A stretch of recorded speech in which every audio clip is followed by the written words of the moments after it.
Good afternoon, everybody.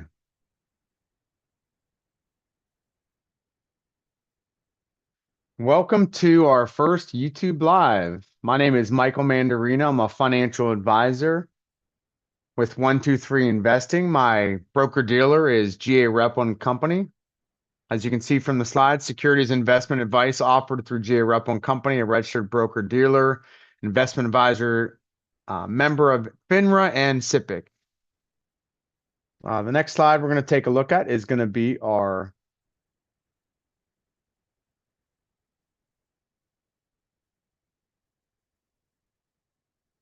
disclosure slides. So as you'll see on our disclosure slides, this is not an offer to buy or sell a security. The information presented here is not all-inclusive and should not be relied upon as such. Past performance is not guaranteed for future results. Forward-looking statements based on current expectations may be identified by words such as believes, anticipates, expects, may, will, continue, could in terms of similar substances, and speak only as of the date made. And this was as of November 1st, 2023. 123 Investing does not provide tax, legal, or accounting advice. This material has been prepared for informational purposes only. Regulation Best Interest, Customer Relationship Summary, CRS Form ADV Part 3 can be provided from the GA REPL website.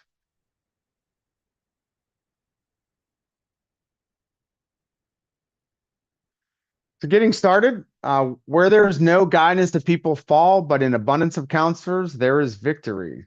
So the first opportunity we're going to be talking about today is oil and gas limited partnerships. They typically provide a significant upfront tax deduction, which can potentially lower your clients' or yourself's current income taxes. Potential for non-correlated long-term tax advantage income. Again, this is not guaranteed. Some of the potential tax advantages for these types of investments are the intangible drilling costs, depreciated, accelerated depreciation, percentage depletion allowance, and a growth on tax savings through investments. So the first tax advantage we're going to concentrate on are the potential tax advantages. These are based off of the intangible drilling cost deductions. So most partnerships run between a 60 and 80% cost for the intangible drilling costs. That's what the amount you can invest and get a deduction in the current tax year. And that is a above the line tax deduction. This can be used to offset any type of income, whether it's a capital gain or also adjusted gross income. Again, remember, I'm an investment advisor. I am not a tax professional. The second option advantage is the potential tax advantages. Accelerated depreciation, which does happen in the second year. Again, any change to the tax code could prevent this to be happening, but typically you're looking between about a 10 and 12% of your investment would be as a depreciation on the following year. The third option is the percentage depletion allowance. This part of the tax code allows for 50% of your distributions to be tax-free for the lifetime of the partnership. And last but not least, there is going to be some tax savings that you're going to receive from your income taxes.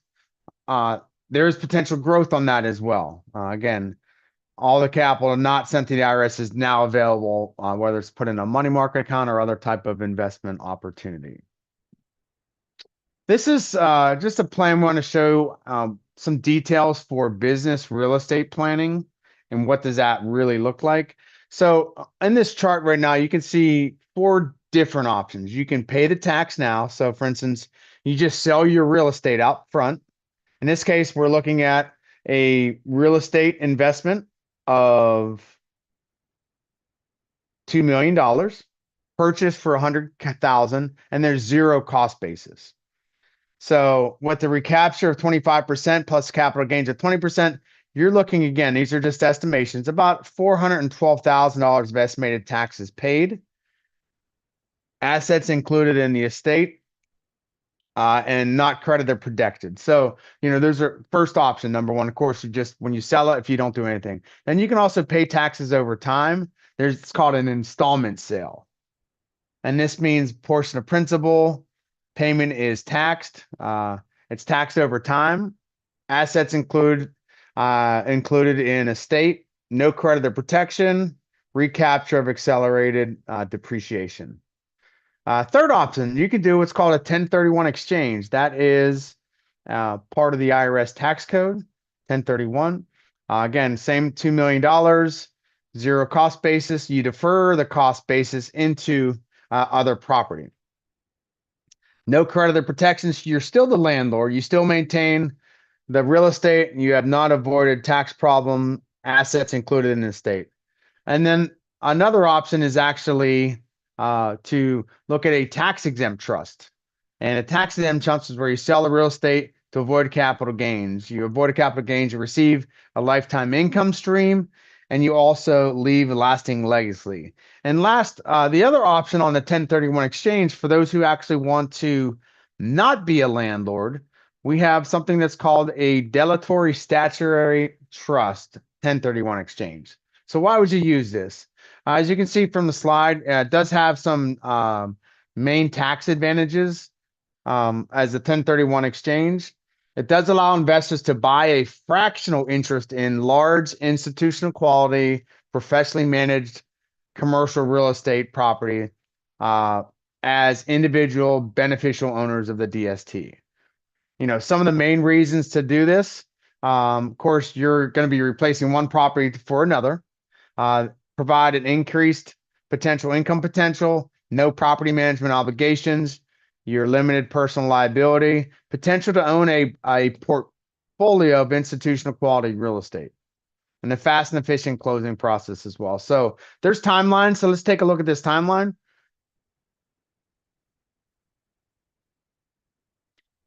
So as the investor relinquishes the property, the purchaser of the relinquished property, there's cash involved. That cash goes to a qualified intermediary. And then eventually that cash from that qualified intermediary goes to acquire the property through the investment from the investor. So from day one, the investor has 180 days to acquire that property. And they do have 45 days to identify up to 3 properties, regardless of value or combined value, not to exceed 200% of the value of a relinquished property.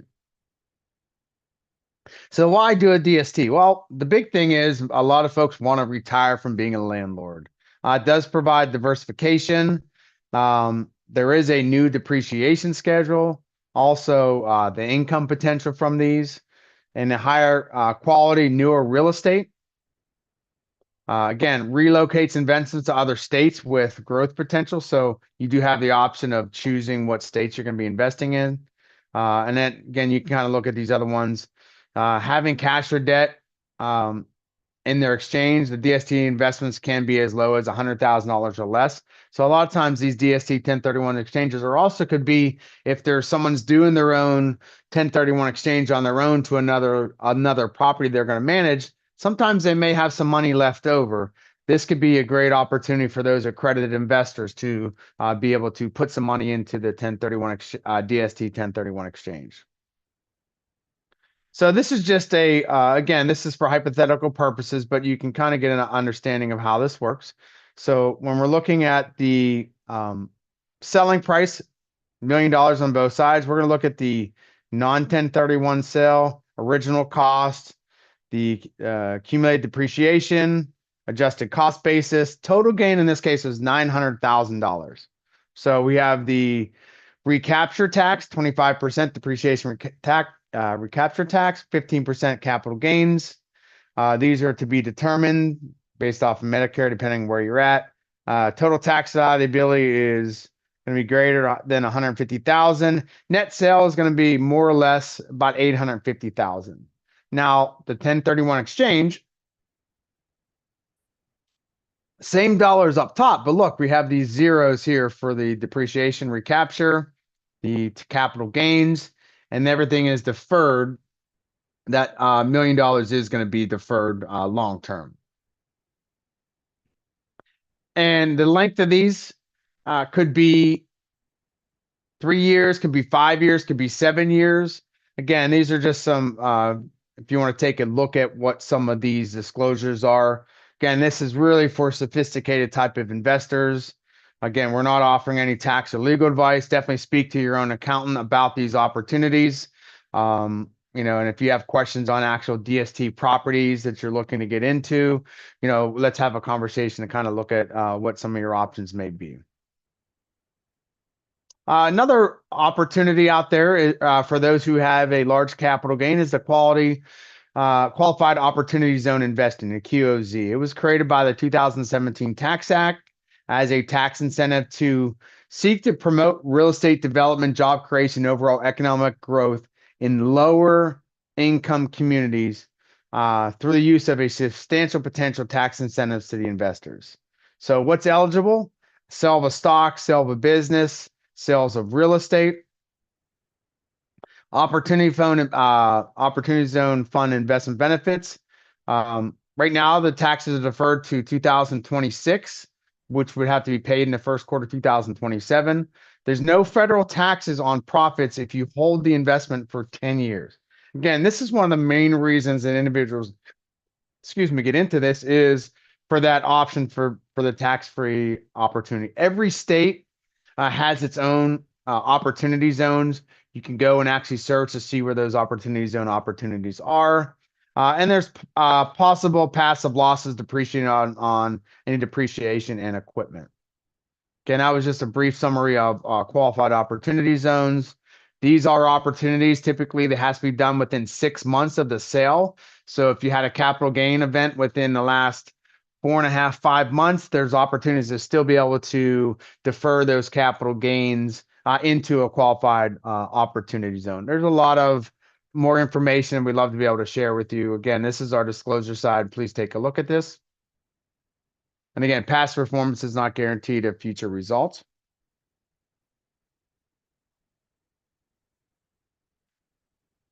The other option we were talking about was how to avoid capital gains.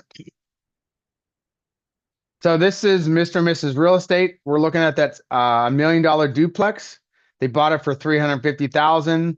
They had it's fully depreciated.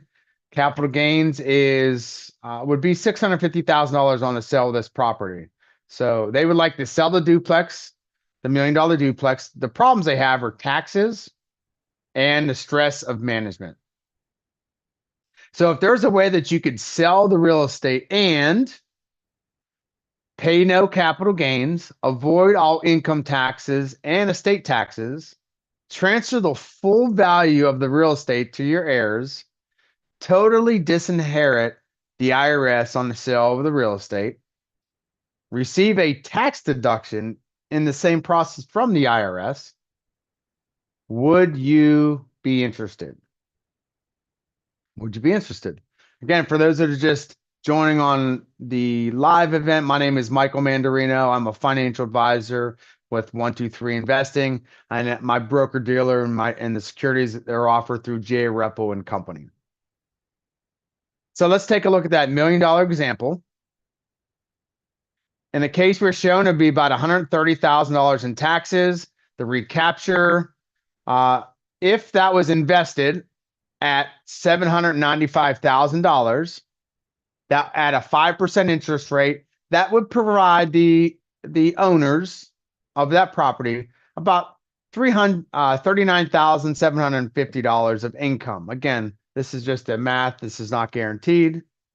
And if they were to pass away immediately, the $795,000 would be left to the heirs, assuming that principal of the $795 was not touched in an interest-bearing account or an investment style account. Now, what we want to show is let's avoid the taxes. Let's avoid the recapture tax. Let's be able to provide $50,000 to the owners or the heirs. what we're gonna be doing here, and I'm just gonna bring up the whole slide, and we're gonna kind of walk slowly through this. So what we've done here is we've taken the sale of the property, we transferred it to a tax exempt trust for $1 million. Again, assumptions there that there was fully $1 million to invest, after closing costs and so forth. We pay $0 in taxes. We provide $50,000 of income. And then at the end of this trust, when the owners or the heirs pass away, whoever this trust is created for, the remaining dollars go to a nonprofit of choice with zero taxes. Now, one thing you might see up here, that $1 million trust, it came with a $300,000 tax deduction. Now, if you're in a high tax bracket, again, this is an assumption, you could take that $100,000 and potentially buy, again, everyone's different. There's a lot of things to look at it, but we would do a wealth creation trust using life insurance. And there are plenty of different options of how we can build this. Again, this is definitely for illustrational purposes, but is to show you the opportunity that we can create this $50,000 of income for the lifetime of the heirs, or 20 years, however you want to look at it. It's one option. And then the remaining money that's in that tax exempt trust does go to the nonprofit, but we still leave the heirs with a tax-free $1 million wealth transfer. This is a great opportunity, and that does come income tax-free. So the death benefit on life insurance, on most life insurance policies, do come income tax-free. So let's go back and do a synopsis. The current plan was we provide an income of $39,750 versus $50,000. Total taxes of $205,000 versus zero taxes in the charitable plan. The heirs are getting $795,000 in the first option. The heirs in this option are getting the $1 million. The foundation or any of your charitable causes, there's nothing left over. In this case, there's a chance if you don't touch the principal of that million, that there is $1 million left over in that charitable trust. Here are some disclosures. We're looking at a tax exempt trust, which is a 5227 trust called a charitable remaining uni trust. Those are some options. Again, these are all things that we can kind of take a look at. Real estate is very illiquid. And so there are options of how we can put that into a flip trust. Again, let's have a conversation. We can definitely discuss any type of options that we have moving forward. And again, AFR rates, ages and income beneficiaries, and withdrawal rates from the trust are all hypotheticals. It really needs to fit what works for your best opportunity. So let's look at one other option here. Mr. and Mrs. Giver, they received a bonus and exercised their company stock. They'd like to consider a Roth conversion. They also currently are giving to various ministries in their church, temples, synagogues, mosques. They have investable assets of over $500,000, which can be invested for the long term. So they want to continue giving, yet they'd like to reduce their taxes now from the exercise stock options and the sizable bonus that Mr. and Mrs. Givers received. What can we do to reduce our taxes this year is the big question. So we like to say, if there's a way that you could accelerate your charitable tax deduction for your future giving to this current year, would you be interested? And that comes to what we look at is a commitment giving trust, or grantor's leads annuity trust. So in this example, we have $100,000 going into a 5-year irrevocable for those 5 years commitment giving trust. We're giving 5% to a charity, which means we're giving $5,000 a year for 5 years. So $25,000.